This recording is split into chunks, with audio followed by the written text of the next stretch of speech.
So, good morning, online students. Yes. Coming to the point, we are discussing medieval Indian history questions. And the first question is, which among the following is are correct? Which among the following is are correct? So, the first statement is, Persian historian Perista praised the market reforms of Alauddin Khalji and described them neither seen in the past nor seen in the future. So I told you yesterday, are you remembering all the reforms of Alauddin Khilji? Alauddin Khilji is the greatest king of the Delhi Sultanate. Though he belongs to the Khilji dynasty, he was the greatest king of Delhi Sultanate. And Alauddin Khilji, one of the reforms of the most important reforms, market reforms. Alauddin Khilji market reforms were praised by the Persian historian Perista. This statement is right.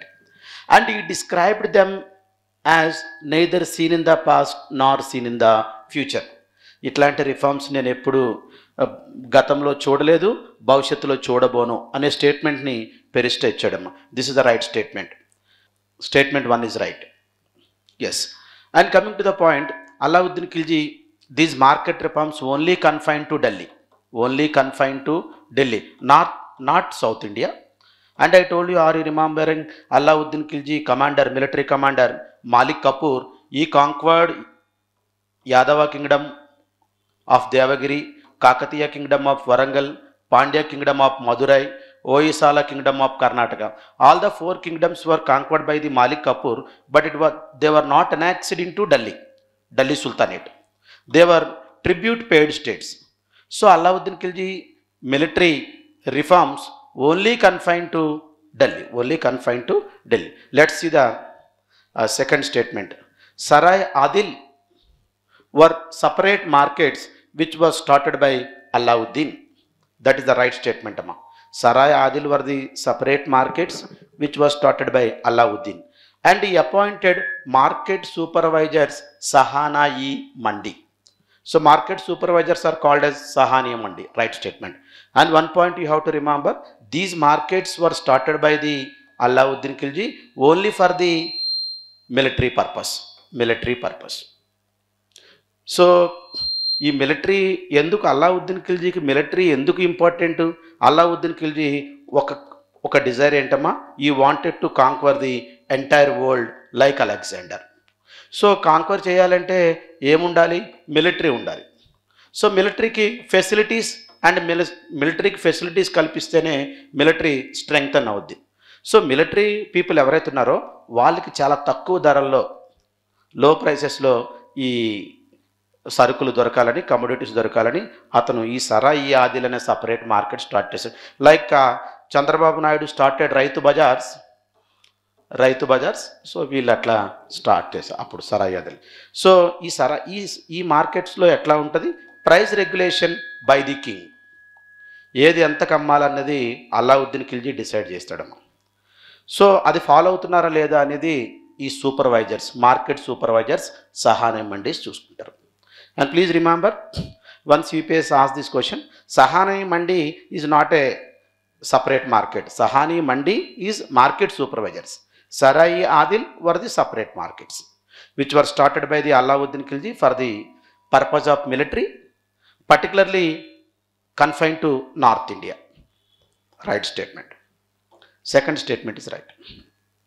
And let's come to the Mubarak Khilji. Mubarak Khilji was the only Sultan who declared himself as the Khalifa. So ఖలీఫా అంటే ఎవరమ్మా? ఖలీఫా అంటే మనం Islam religious head of the. So ఖలీఫా అంటే ఎవరు? Islam religious head of the world. అప్పుడు ఇతను ఇరాక్లో ఉండేవాడు. సో అయితే Mubarak Khilji he was a son of Alauddin Khilji, Mubarak Khilji. After the Alauddin Khilji, Mubarak Khilji, he came to the power. And he was the only Sultan who declared himself as the Khalifa. And please come to the point. And you know very well, Iltutmish, the real founder of the Delhi Sultanate, who had taken Mansur from the Khalifa. Yesterday I told you, are you remembering? Yes, Mansur is letter of investiture from the Khalifa. నువ్వు భారతదేశానికి rule చేయడానికి అర్హుడివి అని చెప్పి ఈ ఇస్లాం మత పెద్ద ఇచ్చేటటువంటి ఒక లెటరే మన్సూర్ అమ్మ. దీన్ని మొట్టమొదటిగా తీసుకుంది ఎవరు? ఇల్తుత్మిష్. నిన్న క్లాస్లో చెప్పుకున్నాం. మన్సూర్ అంటే ఈ వాజ్ ఎలిజిబుల్, బట్ ఎనీవే ఈ was the real founder of the Delhi sultanate.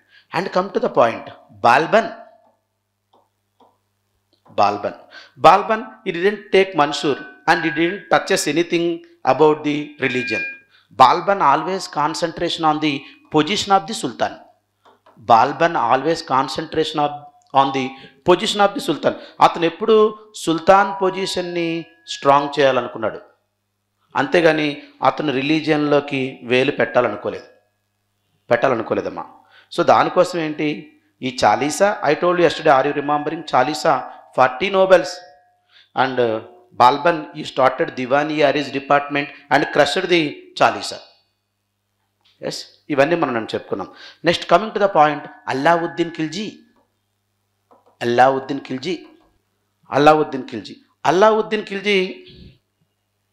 So he had seen that administration is separate and religion is separate. And he said that administration is separate, religion is separate. Iltutmish టైంలో ఎట్లా ఉండే? Iltutmish administration and religion same because of he had taken మన్సూర్ from the ఖలీఫాను.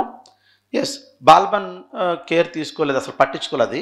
Alauddin Khilji he set that administration is separate and religion is separate. So Alauddin Khilji made administration secular. When I was a student of UPSC gave the statement, right statement. Alauddin Khilji made administration secular. దీన్ని లౌకికంగా మార్చేశాడమ్మా, మతపరంగా కాకుండా. So almost he rejected the సరియా or సరియత్. సరియత్ is a Islamic law అమ్మ. సరియత్ is a Islamic law. The holy book of Islam, Quran, the Islamic law is సరియత్ అండ్ ఈ రిజెక్టెడ్ ద సరియత్. ఎస్, ఉలేమాస్ ఎవరైతే ఉన్నారో మీరు అడ్మినిస్ట్రేషన్లో తల దూర్చొద్దు. ఉలేమాస్ అంటే ఎవరమ్మా? ముస్లిం మత పెద్దలు. నోబెల్స్ అంటే ఎవరు? ఇక్కడ వీళ్ళు మనకి rich Muslims like Chalisa. Yes, but come to the point, the man Mubarak Khilji he said that he was Khalifa. నేనే ఖలీఫాని. మనకి ఆల్రెడీ ఖలీఫా నుంచి మనకి ఇల్తుత్మిష్ ఒకసారి మన్సూర్ తీసుకున్నాడు, మహమ్మద్ బిన్ తుగ్లక్ మన్సూర్ తీసుకున్నాడు, ఫిరోజ్ షా తుగ్లక్ మన్సూర్ తీసుకున్నాడు. సో ఈ ముగ్గురు రూలర్స్ తీసుకున్నారు మనకి ఢిల్లీ సుల్తానేట్లో. Firoz Shah Tughlaq he had taken twice, 2 సార్లు తీసుకున్నాడు Firoz Shah Tughlaq. So we come to know next question, that is anyway. So మనకి entire Delhi sultanate you just remember Iltutmish, Muhammad bin Tughlaq, Firoz Shah Tughlaq. 4th one you have to eliminate. But ఎవరెవరు ఎట్లా అన్నారు? Balban is very powerful king of the slave dynasty. Alauddin Khilji was a very powerful ruler of entire Delhi sultanate. So వాళ్ళే నేను ఖలీఫా అని చెప్పుకోలేదు, కానీ ముబారక్ ఖిల్జీ నేను ఖలీఫా అని చెప్పుకున్నాడు. అందుకు మీకు పాయింట్ చెప్తున్నానమ్మా. So once UPSC as this question, Mubarak Khilji మనకి ఇంపార్టెంట్ కాదు, కానీ ముబారక్ ఖిల్జీ స్టేట్మెంట్ ఇవ్వడం వల్ల ఎగ్జామ్కి ఇంపార్టెంట్ అయ్యాడు. Are getting my point? అందరూ ఏమో ఖలీఫా గురించి ఎవరు ఏం మాట్లాడలేదు, ఇంత గొప్ప గొప్ప రూలర్స్ ఎవరు మాట్లాడలేదు, కానీ ఇతను నేనే ఖలీఫాని, నేనే ముస్లిం మత పెద్దని అని చెప్పుకున్నాడు. Yes, he was a son of Alauddin Khilji.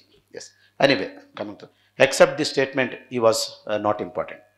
Next, Khusro Khan assassinated Mubarak Khilji and he was the only Hindu to sit on the throne of Delhi.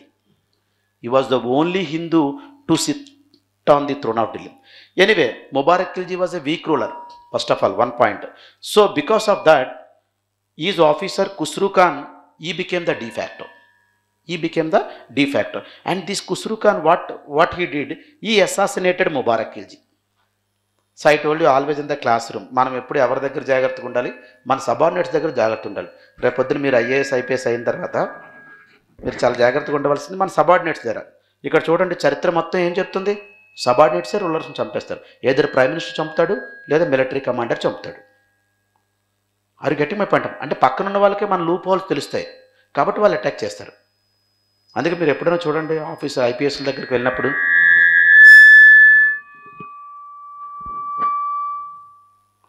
వాళ్ళు, మన ఫ్రెండ్స్ అయితే మనతో చాలా నవ్వుతూ మాట్లాడతారు, కానీ డిఎస్పీ వస్తే చాలా స్ట్రిక్ట్ అయిపోతారు.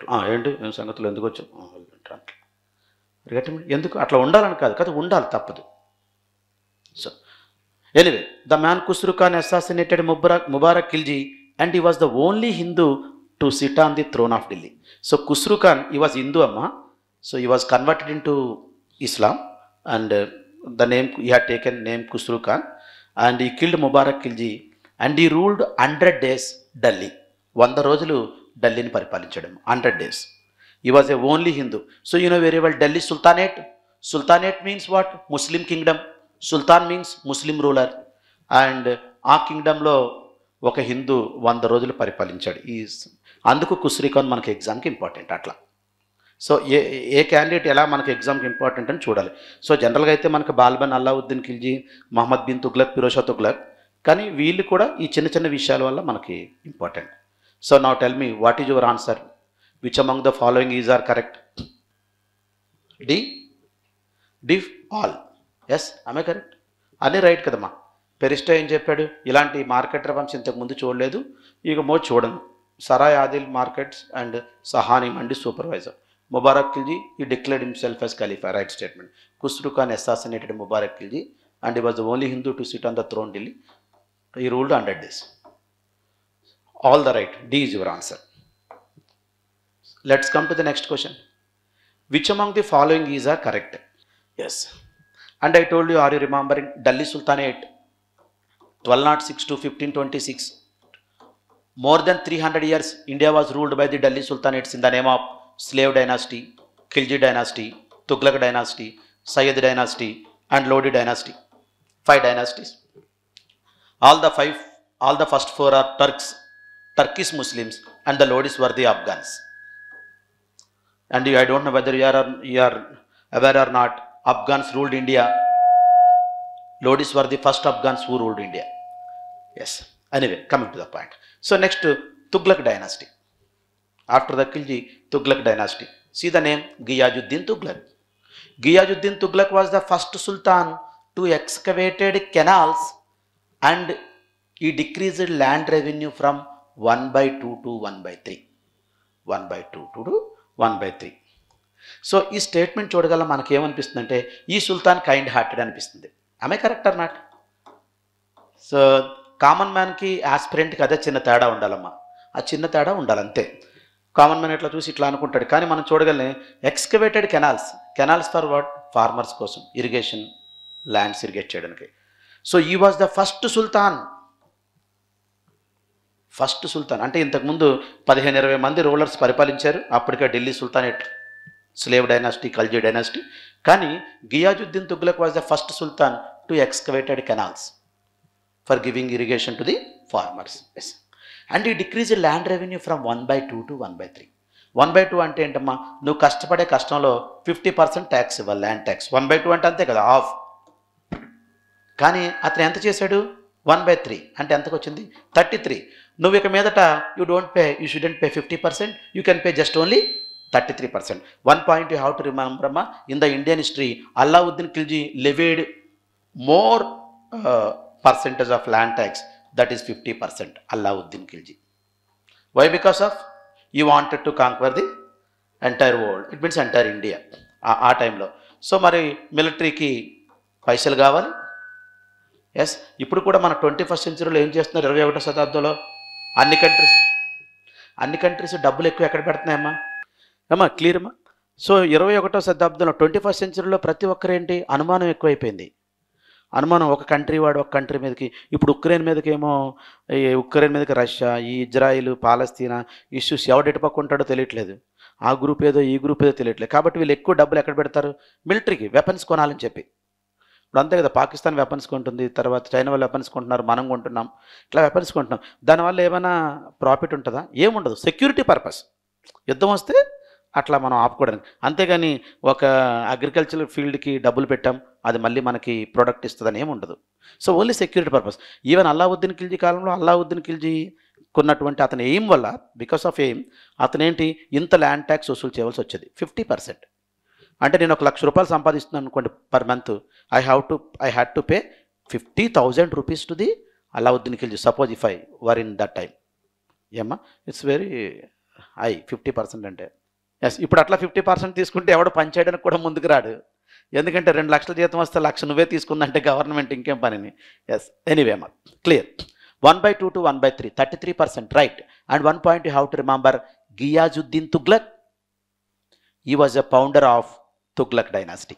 He assassinated the Khusru Khan. Are you remembering Khusru Khan?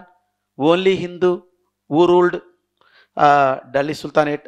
Khusru Khan was assassinated by Ghiyasuddin Tughlaq.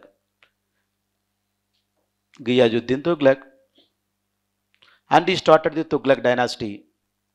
And he excavated canals and decreased land revenue. And please remember, from the ancient to modern, land tax is the most important tax. Yes, from the ancient to modern, even in the Britishers time, it means modern Indian history. What is the important tax? Land tax. Raitwari system, Mahalwari system, Jamindari system. These 3 revenue systems, the British levy the land tax from the Indian farmers and suck the blood of the Indian farmers. Britishers అప్పుడు ఇంకా అంత industries అంత service sector లేదు కాబట్టి so వాళ్ళంతా land tax మీద ఆధారపడారు from ancient to modern. Yes, clear అమ్మా. Second question. Yes, Kakatiyas of Warangal, you know very well. Pandyas of Madurai, Tamil Nadu, were conquered and annexed into the Delhi Sultanate by Muhammad Juna Khan.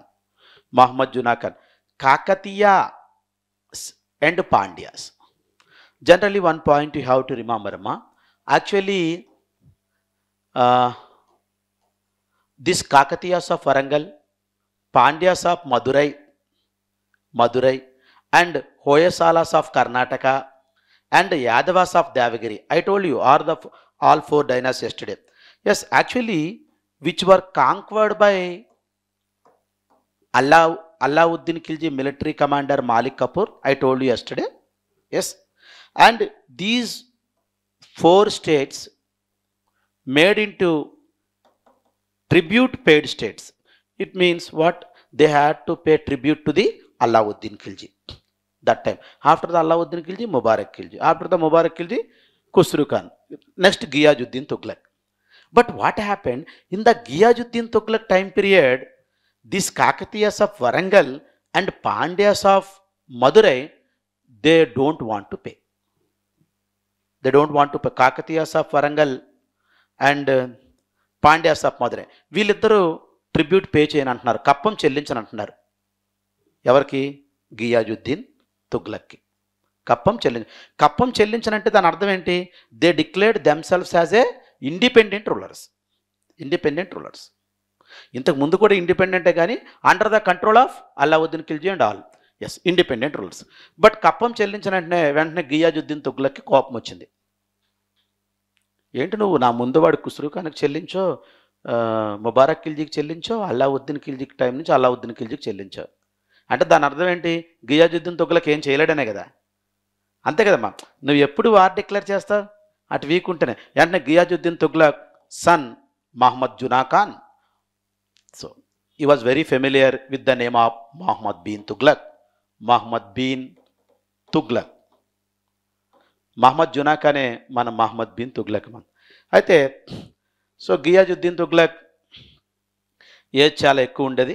So sun వయసులోకి వచ్చాడు కాబట్టి నేను already చాలా యుద్ధాలు చేశాను, అలసిపోయాను, నువ్వు వెళ్ళు, నువ్వు చేయి అని చెప్పి మహమ్మద్ జునా ఖాన్. అతను కూడా కొత్తగా వచ్చి ఉంటాడు, యుద్ధానికి రెడీగా ఉంటాడు, యంగ్స్టర్ కదా. So Mohammed bin Tughlaq he came to south India, he came to Warangal, Kakatiya Warangal, and he defeated Kakatiyas and Pandyas and annexed into Delhi sultanate Kingdom.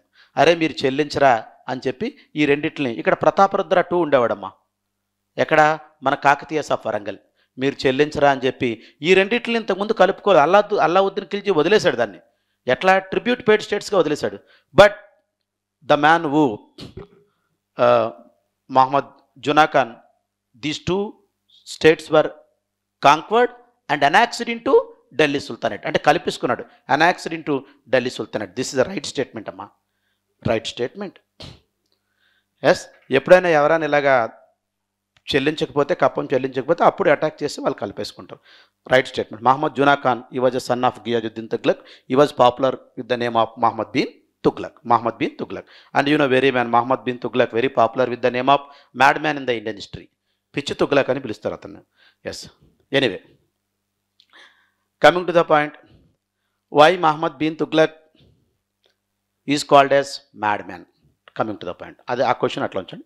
Third statement, Arabic traveller Ibn Battuta wrote Kitabul Rehla. He was in the court of Muhammad bin Tughlaq. Arabic traveler Ibn Battuta, he was in the court of Muhammad bin Tughlaq. He wrote Kitabul Rehla. So he wrote Kitabul Rehla, right statement amma.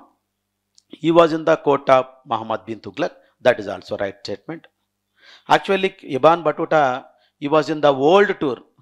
World tour lo bhaganga he visited India. He visited India and visited Muhammad bin Tughlaq court. Muhammad bin Tughlaq court. And Muhammad bin Tughlaq gave quasi post to him. Quasi, Q-A-Z-I. Quasi is judge. Quasi of Delhi. ఢిల్లీకి జడ్జిగా ఇతను నియమించడం జరిగింది. ఎవరిని? ఇబాన్ బటూటాని. ఎవరు? Muhammad bin Tughlaq. Muhammad bin Tughlaq. And Muhammad bin Tughlaq ఆ టైంలో కితాబుల్ రెహ్లా అనే ఒక బుక్ రాశారు. కితాబుల్ రెహ్లా. సో అయితే మనకి ఈ ఇబాన్ బటూటా తర్వాత మనకి తారిఖీ ఫిరోజ్ షాహీ అని ఇంకో పుస్తకం ఉందమ్మా. తారిఖీ ఫిరోజ్ షాహీ. ఫిరోజ్ షాహీ, SHAHA. తారిఖీ ఫిరోజ్ షాహీ. తారిఖీ ఫిరోజ్ షాహీ. ఇది మనకి బదౌని అనే వ్యక్తి రాస్తాడు. ఇక్కడేమో ఇబాన్ బటూటా రాస్తాడు. అయితే వీళ్ళు ఈ కితాబుల్ రెహ్లా అండ్ తారిఖీ ఫిరోజ్ షాహీ, ఈ ఇబాన్ బటూటా, ఈ బదౌని వీళ్ళు ఏం చేశారంటే ఈ ఎవరైతే రూలర్ ఉన్నారో మహమ్మద్ బిన్ తుగ్లక్ ఇతన్ని వీళ్ళు క్రిటిక్స్ చేయడం మొదలుపెట్టారు. క్రిటిక్స్ అంటే వీళ్ళ ఆలోచనలకి ఐడియాలజికల్ కాన్ఫ్లిక్ట్ వచ్చి ద క్రిటిక్స్ చేశారు. ద ఫస్ట్ పాయింట్ ఏంటంటే మహమ్మద్ బిన్ తుగ్లక్ని మ్యాడ్ మ్యాన్గా చూడడానికి మొదటి కారణం ఈ scholars.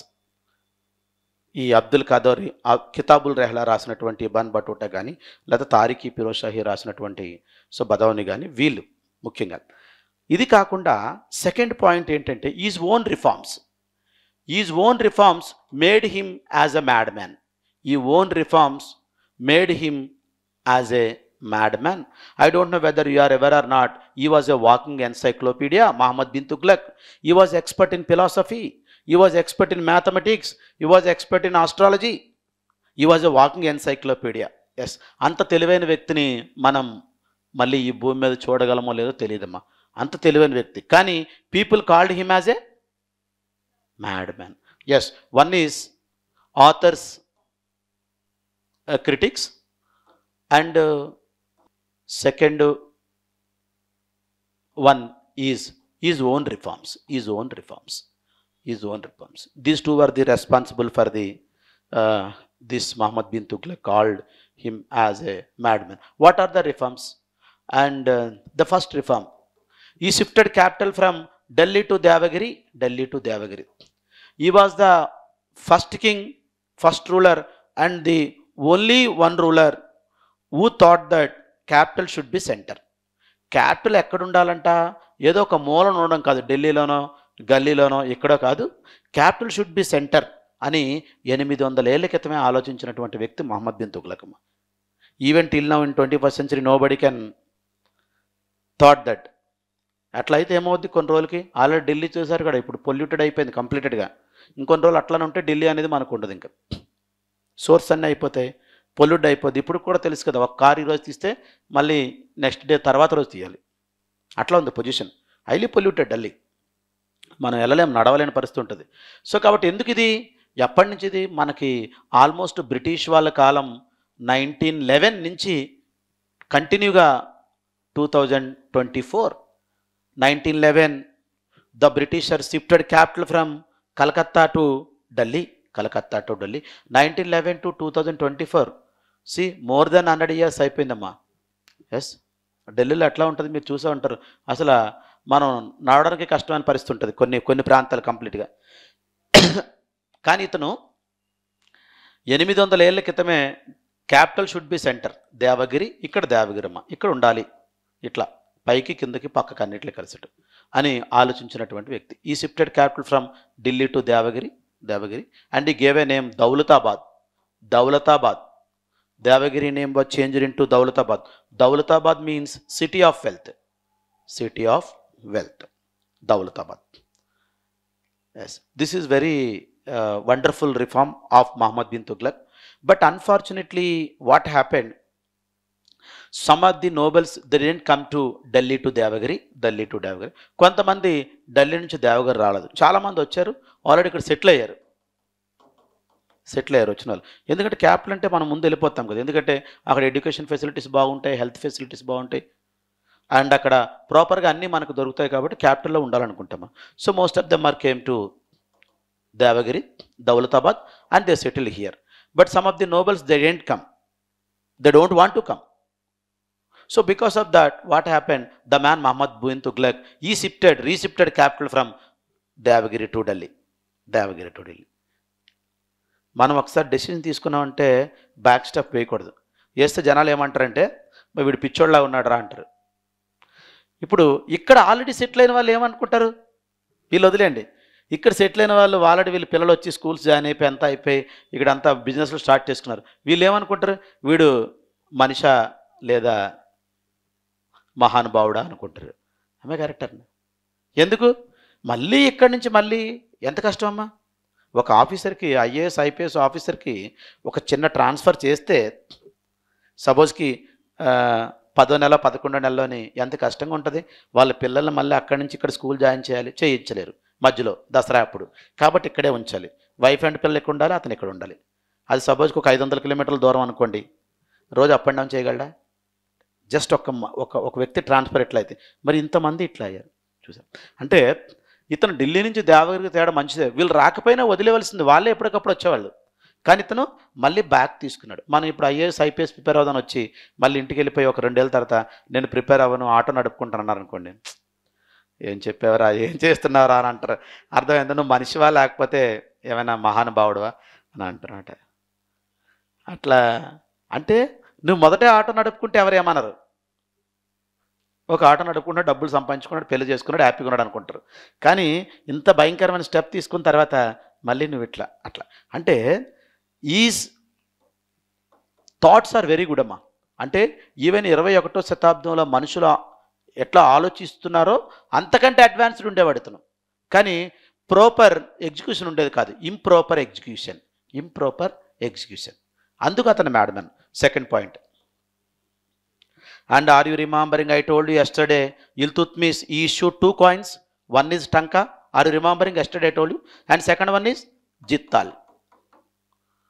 Yes, Iltutmish, the real founder of the Delhi Sultanate, issued 2 coins. Tanka is a which coin? Silver coin. Jittal is a copper coin. Jittal is a copper coin.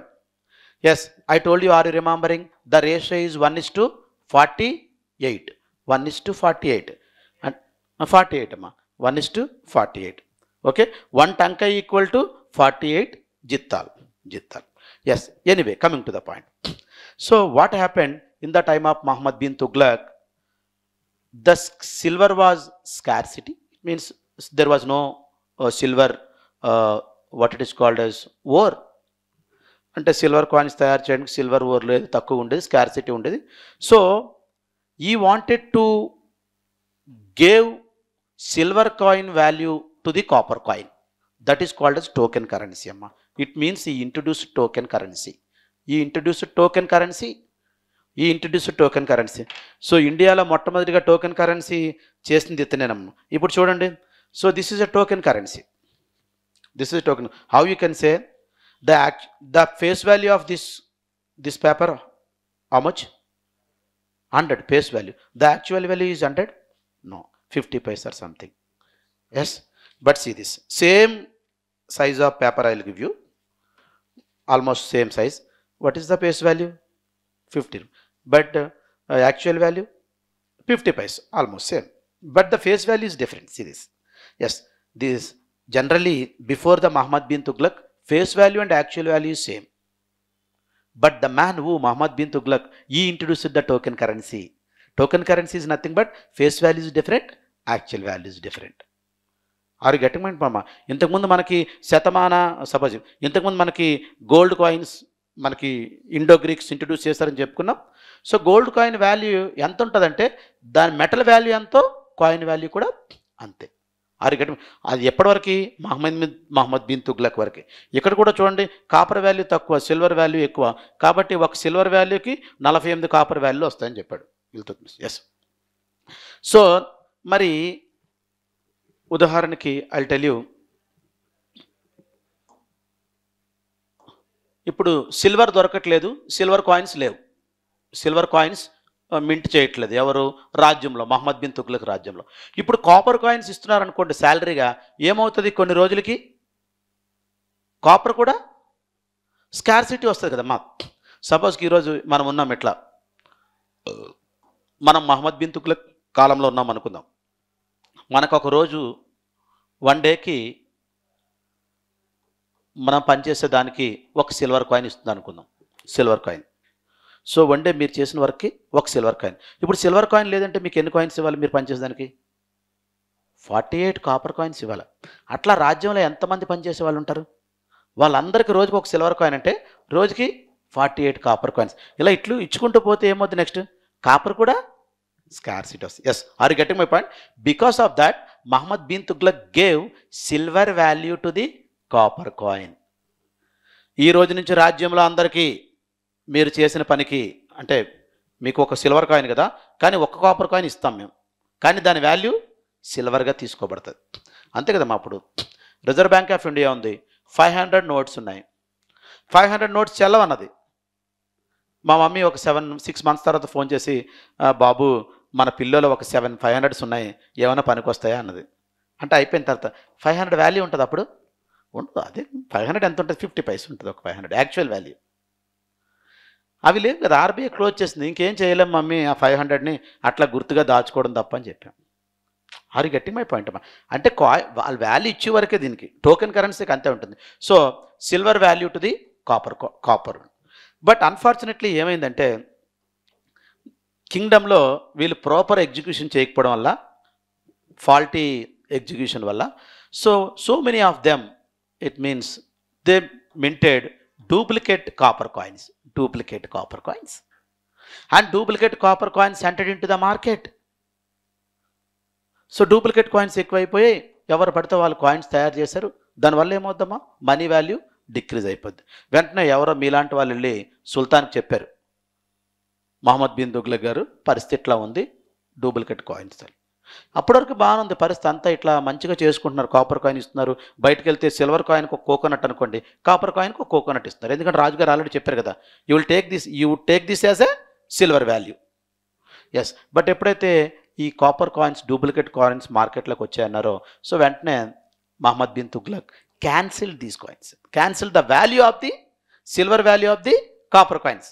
So okay, ఇప్పుడు ఒక 1 lakh members పనిచేస్తున్నారు అనుకోండి, ఎంతమంది తయారు చేస్తారు? మహా అయితే ఒక 100 మంది తయారు చేస్తారు డూప్లికేట్ కాయిన్స్. 1 lakh మంది పనిచేస్తుంటే 1 lakh మంది ప్రతి ఒక్కరికి ఒక కాపర్ కాయిన్ ఇచ్చేవారు. వాళ్ళు ఒక 2 months చేస్తారనుకోండి, 60 కాపర్ కాయిన్స్ వెళ్తాయి. ఒక 1 year చేస్తారనుకోండి, ఎన్ని కాయిన్స్ వెళ్తాయి? 30 into 12, ఇలా 3600 కాయిన్స్ దాకా అట్లా పోతాయి. అయితే మనకి సడన్గా సిల్వర్ వాల్యూ క్లోజ్ అన్నారు. అనేసరికి ఏమైంది? సో ఇప్పుడు ఈ మంచిగా పనిచేసే వాళ్ళు అందరూ ఉన్నారు కదా, వీళ్ళు ఒక రోజుకి ఒక కాపర్ కాయిన్ అంటే వాళ్ళు ఎంత అనుకున్నారు? 48 కాపర్ కాయిన్స్గా లెక్కేసుకున్నారు. ఇప్పుడు 30 days అనుకోండి, 30 కాపర్ కాయిన్సే. జనరల్గా ఎంత వాల్యూ రావాలి? 48 into 30 రావాలి. సో సడన్గా వీళ్ళందరూ ఎవరైతే ఈ వర్క్స్ చేశారో వీళ్ళందరూ సడన్గా సిల్వర్ వాల్యూ తీసుకురానికెళ్ళి, సిల్వర్ కాయిన్ వాల్యూ ఇచ్చారని కదా రోజంతా కష్టపడ్డాం మేము, నెలంతా కష్టపడినా కూడా ఒక సిల్వర్ కాయిన్ వాల్యూ అవ్వలేదు. 30 coins not equal to 1 silver coin. అరిగట్టి మై పాయింట్ అమ్మా. సో ఇతను మనిషా లేకపోతే మహానుభావుడా, పిచ్చోడా అని అనుకున్నారు. అంటే ఒక్కసారి డెసిషన్ తీసుకుంటే one has to stick to that, don't go back that. A decision అయినా పర్వాలేదు, వెనకపోతే జనాలు అట్లానే చూస్తారమ్మా. అతను తీసుకున్న డెసిషన్స్ వండర్ఫుల్ డెసిషన్స్. ఇండియన్ హిస్టరీలో మహమ్మద్ బిన్ తుగ్లక్ వరకు కూడా ఎవ్వరూ టోకెన్ కరెన్సీ అనలేదు. అదే మనకి ఇప్పుడు కూడా ఓల్డ్ కరెన్సీ నడిస్తే ఏం చేయాలి, ₹1,00,000 జాతీయం అంటే 1,00,000 కాయిన్లు పట్టుకొని పోవాలి మనం.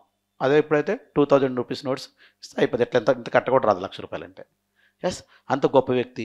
క్యాపిటల్ ఢిల్లీ కాదు, సెంటర్లో ఉండాలి, క్యాపిటల్ షుడ్ బి సెంటర్ అని థింక్ చేసిన మొట్టమొదటి. ఇప్పుడు కూడా ఎవరు థింక్ చేయట్లేదు. ఇక మీదటైనా థింక్ చేయాలి ఇప్పటికైనా. లేకపోతే ఏముంది, కొన్ని రోజులకి ఢిల్లీ ఉండదు, మొత్తం కొలాప్స్ అయిపోతుంది. క్లియర్ అమ్మా? Next, so economically the kingdom became weak. దీనివల్ల చాలా వీక్ అయిపోయిందమ్మా kingdom became weak. So he wanted to levy the extra taxes from the rich people, but where the rich people were lived in the Ganga Yamuna Doab. Rich people were lived in the Ganga Yamuna Doab. Ganga Yamuna Doablo enduku rich people untaru? Enduku untarama? So Ganga Yamuna Doab very fertile land. So అక్కడ సారవంతమైన నేల కాబట్టి, so పంటలు పండుతాయి కాబట్టి అక్కడ rich people ఉంటారు గంగా యమునా దోబ్ ఢిల్లీలో. సో ఇక్కడ ఉన్న ప్రజలపైన కొత్త ట్యాక్స్లు వేయాలను. వన్ ఈజ్ చరీ అండ్ సెకండ్ వన్ ఈజ్ గరీ. 2 new taxes were introduced by the Muhammad bin Tughlaq. One is chari and second one is gari. New taxes only for the Ganga Yamuna Doab people.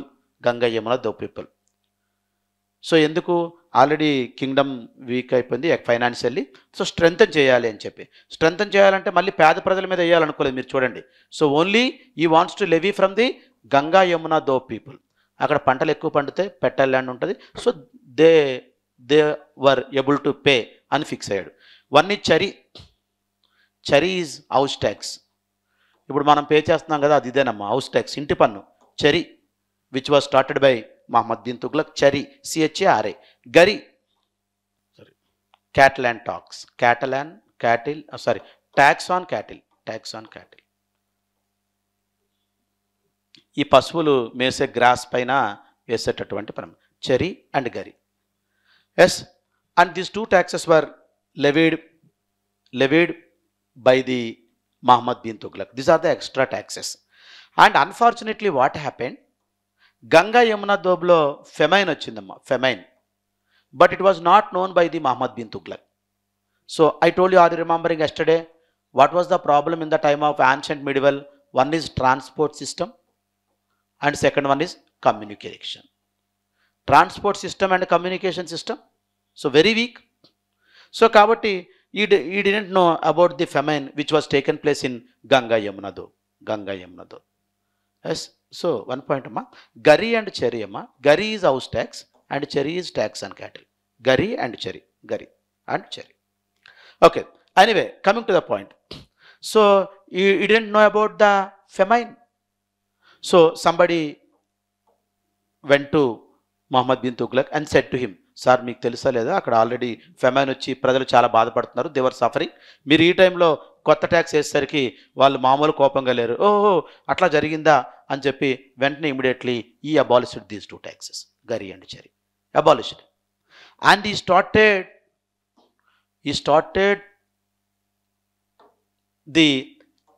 the new department for the agriculture, that is Diwani Kohi. Right on the point, Diwani Kohi, Department of Agriculture. Diwani Kohi.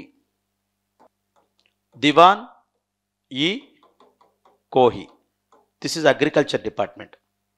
Diwani Kohi, Agriculture Department, which was started by Muhammad bin Tughlaq. I told you 2 departments initially. One is Diwani Aris, Military Department by the Balban, and Diwani Mustakraz, Revenue Department by the Alauddin Khilji. Diwani Kohi, Agriculture Department by the Muhammad bin Tughlaq.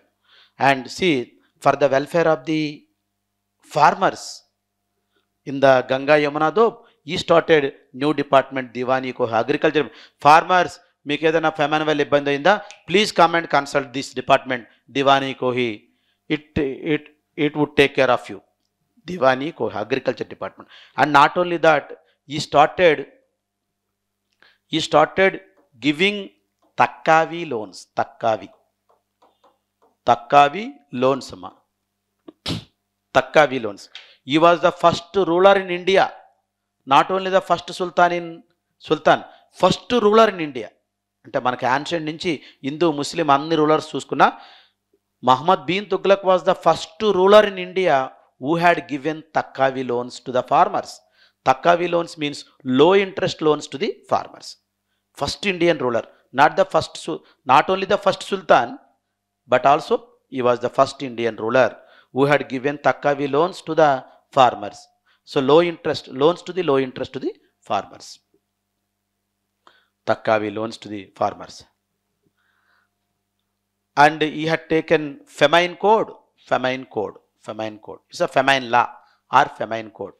It means when famine was taken place, so what are the steps to be taken by the people and the government. Famine code. Yes, this is all about the Muhammad bin Tughlaq. So Muhammad bin Tughlaq, he was walking encyclopedia and expert in philosophy, mathematics and astrology. So his reforms are extraordinary, but because of his improper execution, he became madman. And one point, and second point, so the officers Ibn Battuta, Badauni, so who made him as a madman through their critics. One book is Kitabul Rehla, another book is Tariq-i-Piroshahi. Yes. Next statement, amma.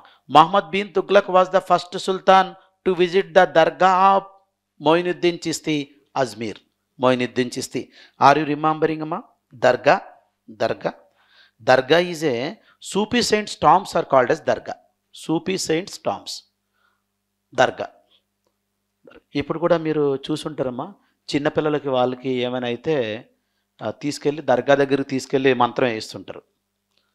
So రిలీజన్తో సంబంధం లేకుండా yes ఆ మంత్రం వేస్తుంటారు. And I don't know whether you are aware or not. Please see this Dargah. Dargah is a tomb of Sufi saints.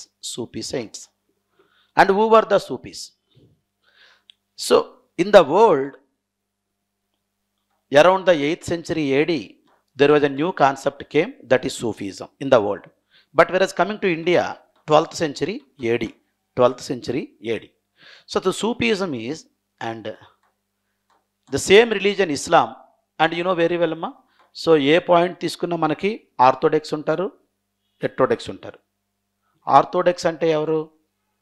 No changers, నేను ఎలా ఉన్నానో అట్లానే ఉంటాను, మారను అంటారు. సో మన సివిల్ సర్వీస్ ప్రిపరేషన్కి వచ్చాక మారాలి. ఊర్లోలా ఉంటే ఎట్లా అవుతాం, మనం అవ్వం కదా. ఇక్కడ దీనికి ఏం కావాలో ఆ క్వాలిటీస్ మనం సంపాదించుకోవాలి. సో ఇస్లాంలో ఆర్థోడాక్స్ గ్రూప్ ఉంటుంది, heterodox no changers pro changers. హిందూయిజంలో కూడా ఆర్థోడాక్స్ గ్రూప్ ఉంటుంది, no changers pro changers, heterodox ఉంటుంది ఎక్కడైనా. అయితే మనం చూస్తే the pro changers, the Islam is the pro changers, they wanted to eliminate the social and religious evils which was taken place in the Islam and made Islam he strengthen. అందులో ఉన్నటువంటి సామాజికగానే మతపరమైన ఏమైనా దురాచారాలు ఉంటే వాటిని తొలగించడం వల్ల ఇస్లాం స్ట్రెంత్ చేయాలి అనుకున్న వాళ్ళు సూఫీస్ వీళ్ళు. So one point you have to remember, there were 2 movements in India, Bhakti movement and Sufi movement. Bhakti movements saints are the Hindus. They wanted to reform the Hinduism to eliminate the social and religious evils within the Hinduism. Like Sufis, Muslims, they wanted to eliminate the social and religious evils if there is anything. So and made Islam is strengthened. Clear? Yes. So Bhakti and Sufi movements we come to know little later, amma. Bhakti and Sufi movements. వీళ్ళేం కొత్త వాళ్ళు కదా, అందులో వల్ల కానీ change కోరుకునే వాళ్ళు. Yes, the Sufi saints tombs called as dargah tombs. వీళ్ళ సమాధుల్ని దర్గా అంటారమ్మా, వీళ్ళ సమాధుల్ని దర్గా అంటారు. ఒక నిమిషమ్మా. And come to the point, what is the most familiar dargah of in India? Most familiar dargah? Dargah అంటే మీకు తెలిసింది సూఫీ సెయింట్స్ టామ్స్ అని. What is the most familiar? Moinuddin Chishti. Moinuddin Chishti. Actually Moinuddin Chishti he started the Sufism in India. Actually, Sufism, there were 14 silsilas. Silsila, 14 silsila. Silsila means organization. 14 organizations. One of them is Chisti silsila. Chisti, Chisti, Chisti. This Chisti silsila was started by Moinuddin Chisti. Right on the point. Chisti silsila. Total ఎన్ని సిల్సిలాస్ ఉన్నాయమ్మా? ఎన్ని organisation ఉన్నాయి ఇండియాలో? 14. 14లో Chisti silsila was started by Moinuddin Chisti. Now tell me, what is the most familiar dargah in South India? This is in Ajmer, North India. ఎక్కడ నుంచి చెప్పండి? గుల్బర్గా. గుల్బర్గాలో గేసు దరాజ్, మహమ్మద్ గేసు దరాజ్, ఇతని దర్గా గుల్బర్గాలో ఉంది. ఆ మధ్య కొంచెం ఇష్యూ అయింది, మీకు తెలిసి ఉంటుంది. అభిషేక్ బచ్చన్ అండ్ ఐశ్వర్య వచ్చారు. ఐశ్వర్యని దర్గాలోకి అప్పుడు ఇలా ఉమెన్కి ఎలా లేదు అని అట్లా సంథింగ్ చెప్పడం వల్ల సో పేపర్లో వచ్చింది అట్లా. Anyway, Gesudaraz dargah in Gulbarga, it is the second familiar dargah in India, or you can called as most familiar dargah in South India. Clear? Dargah in South India. Yes. Why Gesudaraz? Because of Gesudaraz he had taken Sufism from North India to South India. ఎందుకు గేసుదరాజ్ అంటే ఇతను Sufism north ఇండియాలో పుట్టింది, ఇండియాలో, అక్కడి నుంచి south ఇండియాకి తీసుకొచ్చింది ఎవరంటే గేసుదరాజ్. క్లియర్ అమ్మా? Is there any doubt? And Muhammad bin Tughlaq was the first sultan to visit the dargah of Moinuddin Chishti. That is the right answer అమ్మా. Moinuddin Chishti he started Chisti silsila. Totally 14 silsilas, and the most important silsila is Chisti silsila. So started by Moinuddin Chisti. See this Chisti silsila. What is your answer? చెప్పండమ్మా. ఈ ఒక్క question చాలాసేపు discuss చేసామా. Test discussion series అంటే ఎట్లానే ఉంటుంది. So చెప్పండి. All right. Next, which among the following is are correct? I'm sorry, following are wrong.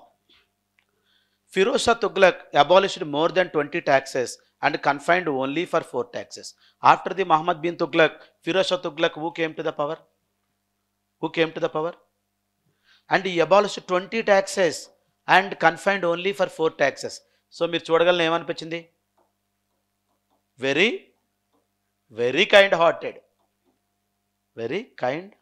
Second time వచ్చిందా? Very kind hearted. 20 taxes were abolished. Only he levied from the people 4 taxes. అంటే ఏంటమ్మా? So ఇతను ఏం చేశాడు? People మీద ఉన్నటువంటి బడ్డెన్ని తగ్గించాడు 20 tax అంటే. Yes. And you know very well, only one Delhi sultan who had taken 2 times Mansur. గుర్తుందమ్మా? మన్సూర్ 2 సార్లు. అంటే ఏంటి? ఇతనికి రిలీజన్ అంటే చాలా అభిమానం ఉందని అనిపించింది. And anyway, Firoz Shah Tughlaq was the benevolent king, and he was the sultan who thought that the prime duty of the ruler was welfare of the people. రాజు తాలూకా మెయిన్ ప్రాథమిక విధి ఏంటంటమ్మా? Welfare of the people. So and ఇతని concept ఏంటంటే, one is benevolence and second one is welfare of the people. Yes. So he ruled India. అతను సరియత్ పక్కన పెట్టుకొని భారతదేశాన్ని రూల్ చేశాడమ్మా. దీన్ని సరియత్, ఇస్లామిక్ లా. మీరు చూసారా ఒక పాయింట్? అలావుద్దీన్ ఖిల్జీ సరియత్ని రిజెక్టెడ్ ద సరియత్. అతను ఏం చెప్పాడు? Administration is different, religion is different. కానీ ఇతను అడ్మినిస్ట్రేషన్ని రిలీజన్ని కలిపి చేశాడు. ఇతను బుక్ పక్కన పెట్టుకొని ఇస్లామిక్ లాని అందుకే he had taken Mansur twice. So according to Islamic law, only 4 taxes should be levied. That is Karaz, KHARAG, Karaz, land tax. Karaz, land tax. Shrub, SHRUB, shrub. This is irrigation tax, shrub. And Zakat, 2.5% tax. Rich Muslims giving to the poor Muslims. And jizya, jizya, tax on non-Muslims. Only 4 tax అమ్మా. మనకు షరియత్లో ఏమైతే రాయబడిందో దాన్ని as it ఈస్గా follow అయినటువంటి వ్యక్తి కంప్లీట్గా. అంటే administration and religion ఏంటి రెండు ఒకటేలాగా చేశాడు. కరజ్, ల్యాండ్ ట్యాక్స్ మనకి అల్లావుద్దీన్ ఖిల్జీ టైంలో ఎంతమ్మా? అల్లావుద్దీన్ ఖిల్జీ 1/2, 50%. గియాజుద్దీన్ తుగ్లక్ కాలంలో 1/33. So all the Delhi Sultanate rulers, they levied land tax from the people either 1/2 or 1/3. Either 1/2 or 1/3. But the man who Firoz Shah Tughlaq, who levied the land tax from the people 1/10. 1/10. అంటే ఎంతమ్మా? ఇక్కడ మీరు 100 rupees సంపాదిస్తే అల్లావుద్దీన్ ఖిల్జీ కాలంలో 50 రూపాయలు ఇవ్వాలి tax కింద. అదే గియాజుద్దీన్ మిగతా టైంలో మీరు 100 రూపాయలు సంపాదిస్తే 33 రూపాయలు కట్టాలి. అదే ఫిరోజ్ షా తుగ్లక్ టైంలో మీరు 100 రూపాయలు సంపాదిస్తే how much you have to give? 10 rupees, just 10%. I told you, very kind hearted. Yes, but anyway, shrub is irrigation tax. Irrigation. Suppose your land nearby rivers, Ganga, Yamuna, Dobar, some rivers are, you don't need the separate irrigation facilities from the government. But your land is somewhere in more far from the rivers or canals, you definitely need the irrigation facility. So government should provide the irrigation facilities. If you take irrigation facilities from the government, you have to pay 1/10 to the government. That is called as shrub. 1/10 means 10, one more 10%. If you need that, మీరు తీసుకుంటే, లేకపోతే you don't need to pay. Yes. Next, Zakat. Zakat is, so rich Muslims, they should contribute to the poor Muslims for their income just 2.5%. Just 2.5%. Suppose rich Muslims salary 1 lakh. How much they would give to the government every month? నెలకు 1,00,000 రూపాయలు salary అనుకో, ఎంత ఇవ్వాలి? 2.5 అంటే 2,500 rupees గవర్నమెంట్కి ఇస్తే వాళ్ళు poor పీపుల్కి కాంట్రిబ్యూట్ చేస్తారు. That is called as what? Zakat. Words important అమ్మా. Zakat. Jizya, JIZYA, jizya. What is jizya? So tax on non-Muslims in Muslim kingdom. So now that time India was a Muslim kingdom because of India was ruled by the Muslims. So tax on non-Muslims in Muslim kingdoms were called as jizya. Yes. And all Hindus and remaining all the religions except Muslims, everyone has to pay. And are you remembering, I told you day before yesterday class, Muhammad bin Qasim,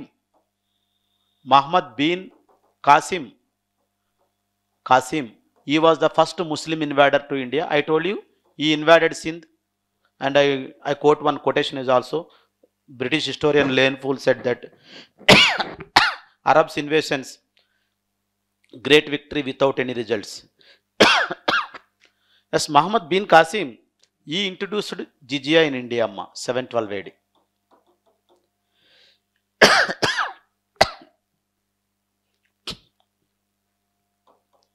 మనం ఇప్పుడు 13th 14th సెంచరీలో ఉన్నాం, కానీ 7th సెంచరీలోనే 8th century 712 AD లోనే మొట్టమొదటిగా జిజియా introduce చేశారు. ఎవరు?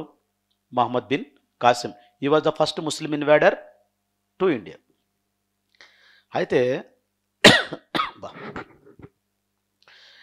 So Muhammad bin Muhammad bin Qasim, he gave exception to the Brahmins.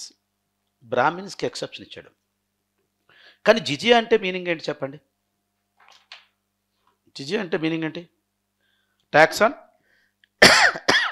Non Muslim. Brahmins non ముస్లిమ్సే కదా, కానీ సింధులో బ్రాహ్మిన్స్ ఎక్కువ ఉండారు. బ్రాహ్మిన్స్కి అప్పుడు Mohammed bin Qasim when he invaded in Sindh 712 AD, that Jammu Kashmir and Sindh, so most of them are Brahmins. And Dahir, he was a ruler, he was a Brahmin. Are you getting my point, Amma? So he gave exceptions to the Brahmins, because of Brahmins were that time. So Brahmana, Kshatriya, Vaishya, Brahmana were the upper level. But anyway, coming to the point, Firoz Shah Tughlaq, he didn't give any exception to the Brahmins. According to Shariat, he ruled. In the Shariat, what it mentioned, tax on non-Muslims is called as jizya. So Brahmins are non-Muslims, so he levied from the Brahmins also. And plus one point you have to remember, when I was a student of UPSC, UPSC asked that this question, and which Delhi Sultanate ruler levied jizya tax even from the Brahmins? Who? Firoz Shah Tughlaq. Clear, ma? Oh, next. Darul Sifas were established by the Firoz Shah Tughlaq for the poor. Darul Sifa ante pre-hospitals, so government hospitals were constructed by the Firoz Shah Tughlaq for the poor people. And not only that, Diwan-e Kairat and Diwan-e Bandegami, these two organizations were started. Bandegami. Diwan-e Kairat and Diwan-e Bandegami.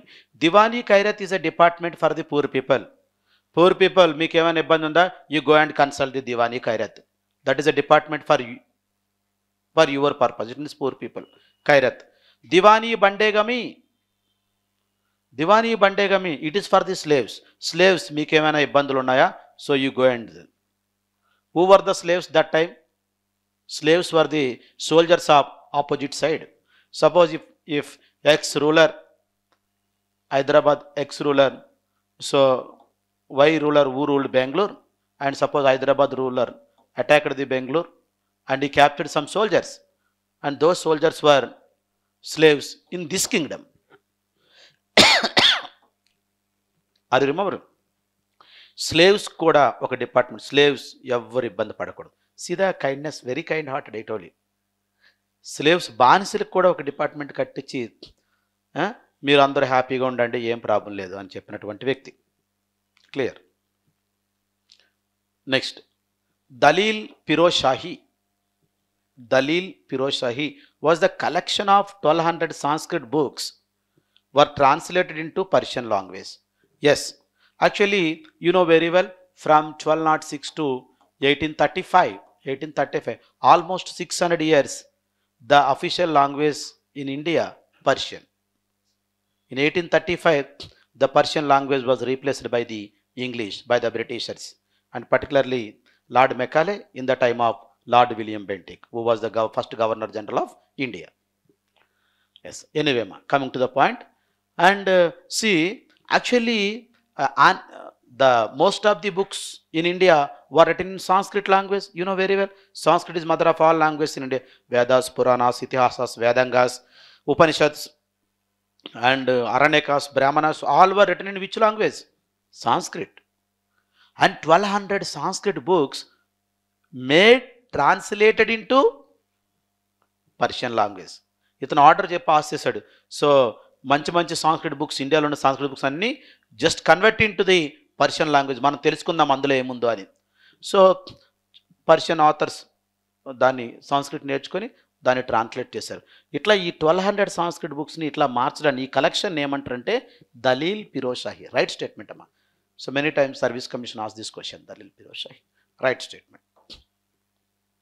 The collection of all books were called as Dalili Firoz Shahi, translated books. Firoz Shah Tughlaq resumed the Iqta system and made it hereditary.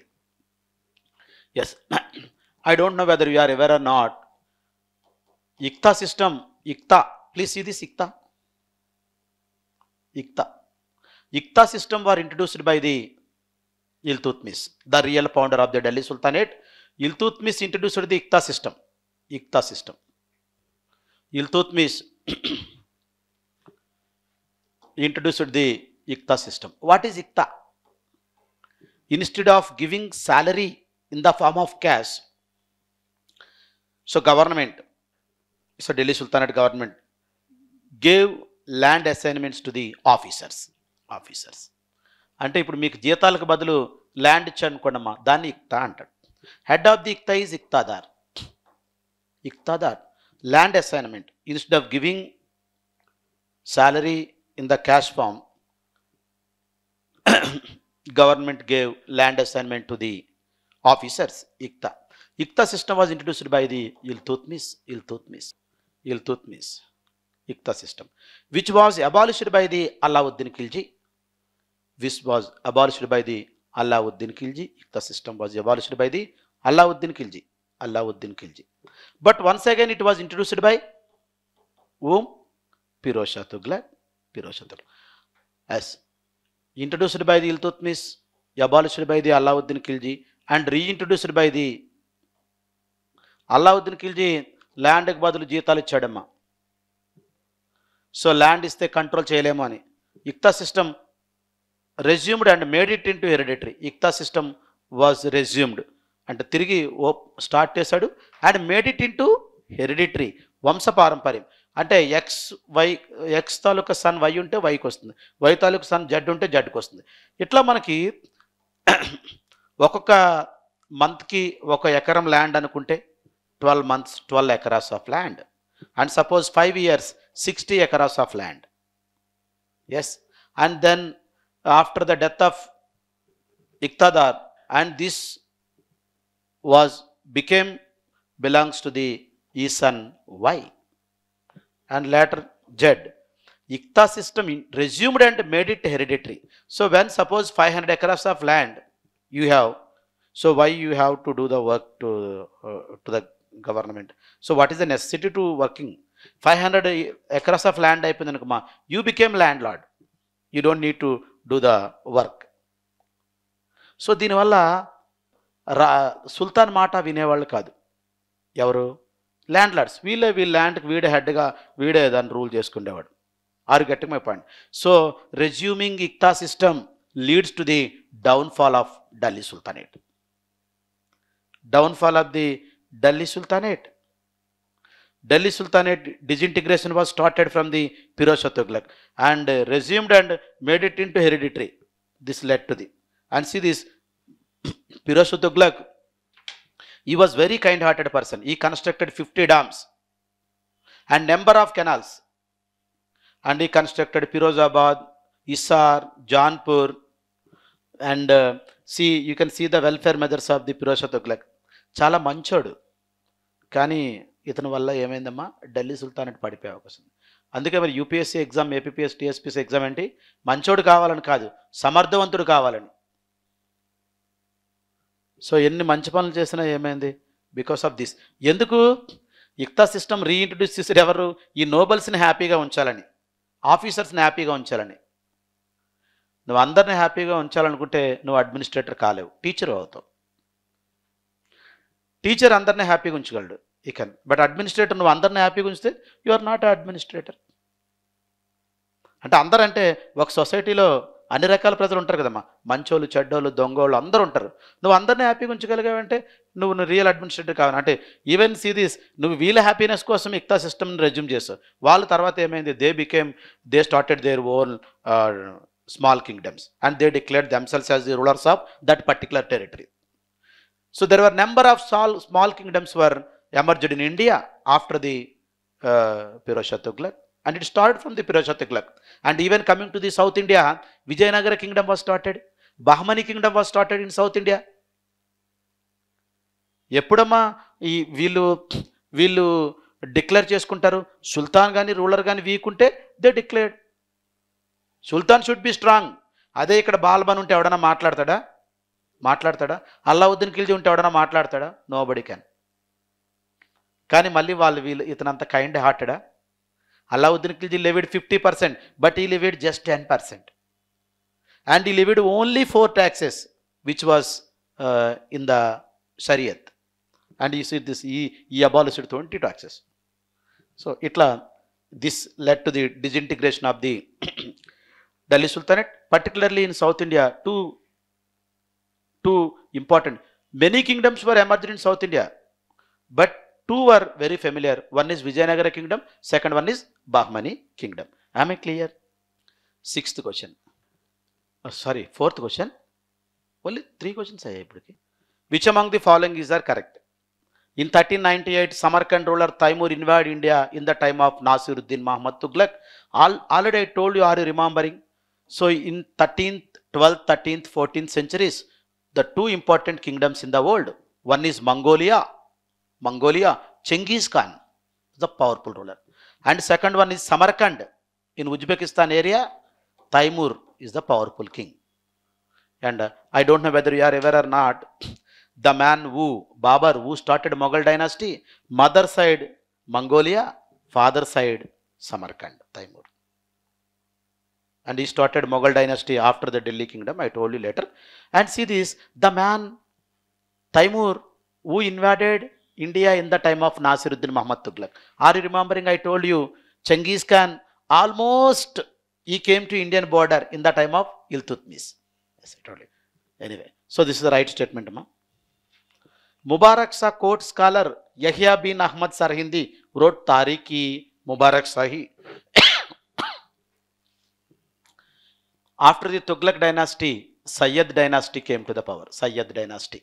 Sayyid Khijar Khan, he started Sayyid dynasty, and important ruler was Mubarak Shah. In the Sayyid dynasty, important ruler was Mubarak Shah. Mubarak Shah court scholar Yahya bin Ahmad Sarhindi, he wrote Tariq-i-Mubarak Shahi.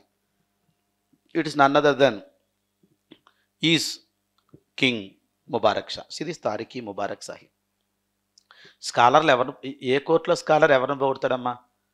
ఆ రాజుని పొగుడతాడు, అంతే కదా.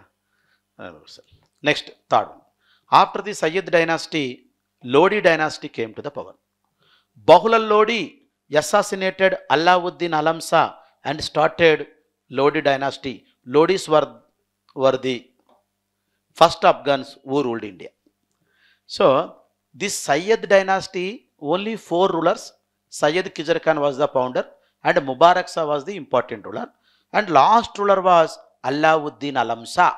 This Alauddin Alam Shah of Sayyid dynasty was assassinated by Bahulal Lodi, and Bahulal Lodi started Lodi dynasty, last dynasty, and Lodis were the first Afghans who ruled India. Yes, already we discussed.